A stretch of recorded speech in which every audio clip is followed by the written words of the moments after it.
एक समय की बात है, संगमरमर की ऊंची इमारतों और सोने के दरवाजों से सजे एक भव्य शहर में एक लड़का रहता था। उसका नाम था कायल। वह धनवान परिवार में जन्मा था।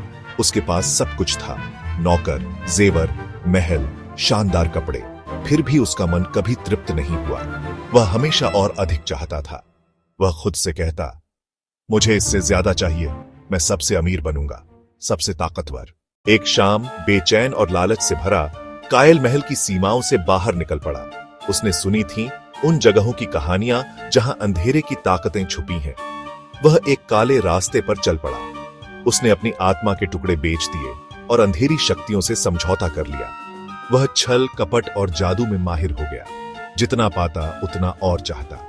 एक तूफानी रात, राख और हड्डियों के जंगल में भटकते हुए उसे एक लड़की मिली। वह टूटी हुई पत्थर की वेदी के पास पड़ी थी। उसका नाम था लियोरा। उसकी आंखें इतनी कोमल थीं जैसे सूरज की पहली किरण। वह दर्द में भी धीमे स्वर में बात करती थी।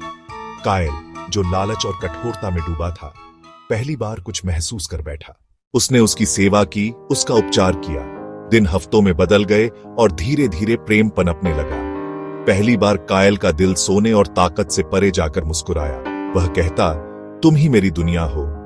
वह हंसती, उसे प्यार करती, लेकिन उसे उसके अंधेरे अतीत का पता नहीं था। लेकिन किस्मत निर्दयी होती है। जिस अभिशाप से कायल ने धन पाया था, वही अब लियोरा को खा रहा था। वह बीमार पड़ गई, उसकी सांसें धीमी हो गईं, उसका चेहरा बर्फ की तरह पीला हो गया। कायल का दिल टूट गया।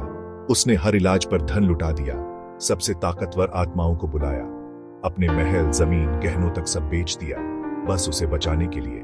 आखिरी बार उसने अपनी आत्मा पूरी तरह अर्पित कर दी। उसने हर चीज का त्याग कर दिया, बस उसकी जान बचाने के लिए। एक क्षण के लिए उसकी आंखें खुली। उनमें प्रेम और उदासी दोनों थे।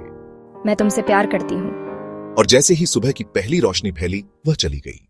कायल अकेला रह गया, सब कुछ खो चुका, दिल टूटा हुआ और बस उसकी यादों के साथ। धन की भूख उसे अंधेरे में ले गई थी, लेकिन अंत में वही प्रेम था जिसने उसे पूरी तरह से निगल लिया।